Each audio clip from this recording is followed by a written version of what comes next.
नमस्कार। आज हम जैनेंद्र कुमार की पाजेब कहानी के बारे में बात करेंगे। जैनेंद्र कुमार जी, इनका बचपन का नाम है आनंदी लाल। ये कौडियालगंज अलीगढ़ के रहने वाले हैं। इनका जन्म 1905 जनवरी 2 को हुआ था। इनके माता पिता का नाम श्रीमती राम देवी और श्री प्यारेलाल है। इनके प्रमुख रचनाएं में उपन्यास है परख, सुनीता, त्यागपत्र, कल्याणी, विवर्त आदि, और कहानी संग्रह है फांसी, जयसंधि, वातायन, नीलम देश की राज्य कन्या आदि है। और कुछ निबंध संग्रह है इनके प्रस्तुत प्रश्न, जड़ की बात, पूर्वोदय और साहित्य का श्रेय और प्रेय आदि निबंध संग्रह। इन्होंने एक संस्मरण भी लिखा है जिसका नाम है ये और वे।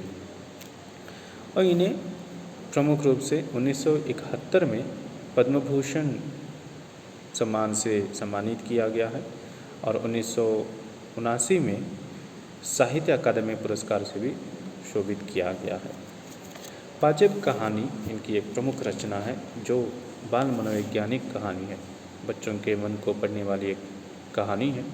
तो इसमें प्रमुख जो पात्र है, एक मुन्नी, एक छोटी सी लड़की है, उसका भैया आशुतोष, उसके पिताजी, माँ और मुन्नू जो आशुतोष का मित्र है, और आशुतोष की बुआ। ये प्रमुख पात्र है। वैसे तो इस कहानी में हम देख सकते हैं कि मुन्नी जो एक छोटी सी लड़की है, वो देखती है अपने गलियों में जो लड़कियां हैं, उसकी दीदियाँ, अलग लड़कियां जो है वो अपने पाँव में पायल पहनकर घूमती रहती है। तो पाजेब मतलब पायल है। तो उस पाजेब को देखकर उसके मन में भी एक इच्छा जगती है कि वो भी पायल पहने। तो अपने पिता से कहती है कि मैं भी पायल पहनूंगी। तो पिताजी कहते हैं कि अच्छा भाई, आज सही। उस वक्त तो खैर मुन्नी किसी काम में बदल गई, लेकिन मुन्नी को वो याद आ रही थी कि पायल पहनना है। जब एक दिन बुआ आती है तो बुआ को भी वो बताती है कि मुझे पायल पहननी है। तो बुआ कहती है कि अगले रविवार को मैं तुम्हें पायल दूँगी। जब पायल बुआ लेकर आती है, अगले रविवार को जब आती है तो पायल लेकर आती है साथ में और दिखाती है और उसके पैरों में डालती है तो बहुत सुंदर दिखने लगती है। उस लड़की को उसका भैया आशुतोष गांव भर घुमाता है, अपने दोस्तों को दिखाता है पायल को। बहुत खुशी से उस दिन गुजारते हैं। जब वापस आता है तो उसके मन में भी इच्छा होती है कि मुझे भी कुछ चाहिए, तो मुझे भी बाइसिकल चाहिए, नहीं आज ही चाहिए, कल ही चाहिए। तो उसे समझाते हैं कि लड़के थोड़ी ना रूठते हैं, लड़के थोड़ी ज़िद करते हैं, लड़के थोड़ी रोते हैं, लड़कियां रोती है, लड़कियां ज़िद करते, तुम तो लड़की हो। चलो ठीक है, तुम्हारे जन्मदिन पर तुम्हें बाइसिकल दिलाई जाएगी। तो फिर खुश होता है, संतुष्ट होकर वो चुप हो जाता है। और पत्नी पायलों को ले जाकर कबाड़ में रख देती है।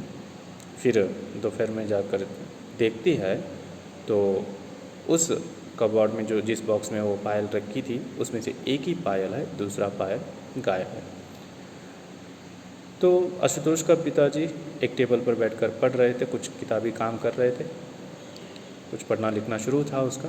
तो पत्नी आती है उसकी, वो आकर पूरा छानबीन करती है, क्या हुआ, कैसे हुआ, कुछ बोलती कुछ नहीं है, ढूंढने लगती है। तो अलमारी के नीचे, टेबल के नीचे, किताबों में, कपड़ों में, सब सारे चीज़ें निकाल कर देखती है, कहीं भी पाजेब नहीं मिलता। तो बताती है कि पाजेब नहीं मिल रहे, जहाँ हैं वहाँ ढूंढो, पूछते कहता है।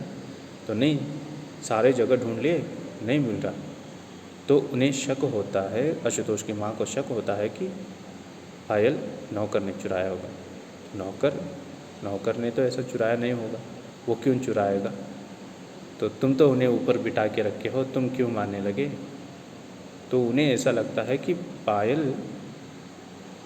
को जब लड़की को, मुन्नी को पहना कर जब घुमा कर आ रहे थे तो वहाँ शायद पायल को चुराने का काम उसके बेटे आशुतोष का रहा होगा। आशुतोष पर इल्ज़ाम लगाते हैं।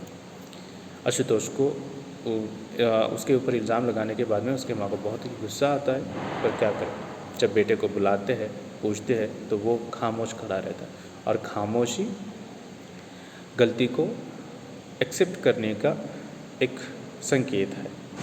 तो यहाँ ऐसा लगता है इन्हें कि इसी ने चुराया है, तो वो पूछता जाता है यहाँ पर, तूने चुराई है? नहीं। तुम्हारे पास है? नहीं। किसके पास है? नहीं। हाँ नहीं, हाँ नहीं कहता हुआ जाता है। तो बहुत गुस्सा आता है, उसे मारते पीटते बाद में पता चलता है सज़ा देने के बाद में कि वो कहता है हाँ मैंने ली है, और मुन्नू के पास है। मुन्नू को बुलाते हैं, हाँ आशुतोष ने लिया था, उसने मुझे दिखाया भी था। तो उसके बाद वो निर्णय कर लेते हैं कि इसने लिया है। फिर कहाँ है?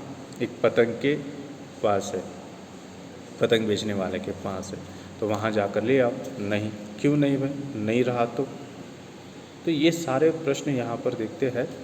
तो उसके बाद में आशुतोष को मारा जाता है, पीटा जाता है, अंदर रखा जाता, जाओ भाई। चाचा को बुलाते हैं, उसके हाथ में भेजते हैं कि जाओ ले आओ। फिर चाचा के हाथ से छुड़ाकर वापस भाग आता है कि वो वहाँ से पैसे ले आने के लिए मना करता रहता है। तो फिर बुआ आती है एक दिन, और बुआ आती है तो उस समय में आशुतोष को उसके चाचा के संग भेजा जा रहा था। तो आशुतोष को इस हालत में देखकर बुआ पूछने लगती है, ये क्या कर रहा है? आशुतोष बेटे को ये कहाँ भेज रहे हो? नहीं तुम चुप रहो कहकर उसे चुप कराया जाता है, उसे भेजा जाता है। उसके बाद में आते हैं तो पायल जो है पाजेब को ढूंढने के लिए जो जितनी भी कोशिशें की थी, पायल नहीं मिली थी, लेकिन बुआ यहाँ पर आकर अपने हाथ में से एक पायल लेकर देती है, गलती से ये मेरे साथ आ गया था। तो उस समय में ये चकरा जाते हैं आशुतोष के पिताजी कि ये क्या हो गया। थोड़ी देर में संभल नहीं पाया, मैं इनके मन को, मतलब छोटे बच्चों का मन है, थोड़ा सा डराने से डर जाते हैं, और डर के कारण वो जो नहीं किए वो सारे स्वीकार करने लगते हैं। उसके बारे में सोचे ही नहीं थे कि हाँ कह दिया, तो उसी एक बात को लेकर बैठ जाते हैं, सही क्या है गलत क्या है सोचते नहीं।